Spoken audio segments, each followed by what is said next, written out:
बोलिए भगवान परशुराम की जय।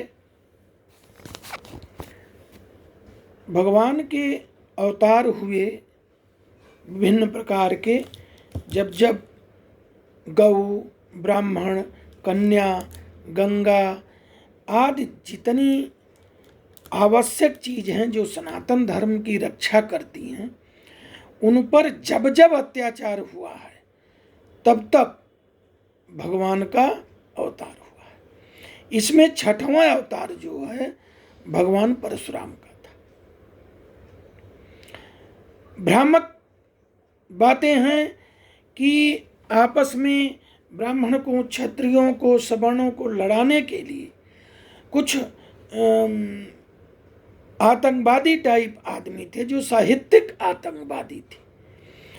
उन्होंने भ्रामक प्रचार चालू किया कि भगवान परशुराम ने 21 बार पृथ्वी पर विहीन कर दिया।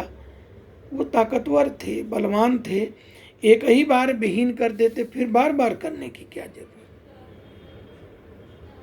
लेकिन उसमें भ्रामकता थी। उन्होंने किसका किया? जब एक बार में समूल विनाश हो गया तो फिर वो बार बार, भागवत में लिखा है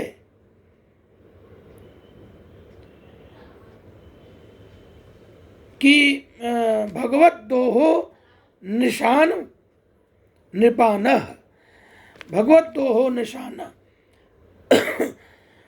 जो भगवत द्रोही थे, जो क्षत्रिय कुल में पैदा होकर के विधर्मी हो गए थे, सनातन धर्म से दूर हो गए थे, ब्राह्मणों को, गौओं के विरोधी हो गए थे, वैदिक सदाचार के विरोधी हो गए थे, उनका उन्होंने विनाश किया और करना भी चाहिए। वो हय वंश के एक क्षत्रिय थे जो बड़ा ही उत्पाती थे। अपने ही वंशों का विनाश करने के लिए वो बराबर उत्पात मचाते थे, अपन आपस में लड़ना। तो अब जो है ये भ्रामकता फैलाई गई, जो कि ऐसा नहीं था। नहीं तो सोचिए कि सूर्य वंश की परंपरा, चंद्र वंश की परंपरा, क्षत्रियों में जो गौ और ब्राह्मण के उपासक थे उनको भगवान परशुराम ने छुआ तक नहीं। उनको तो शिक्षा दी, दीक्षा दी।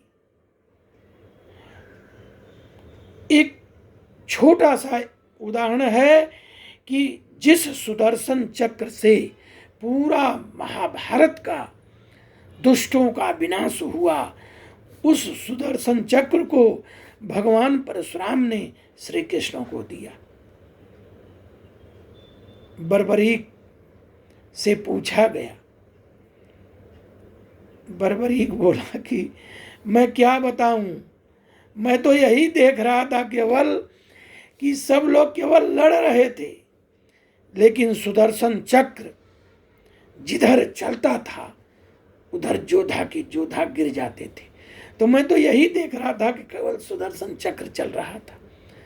तो कहने का मतलब पूरी लड़ाई भगवान श्री कृष्ण ने ही लड़ी थी, जिनको कि सुदर्शन चक्र भगवान परशुराम ने दिया था।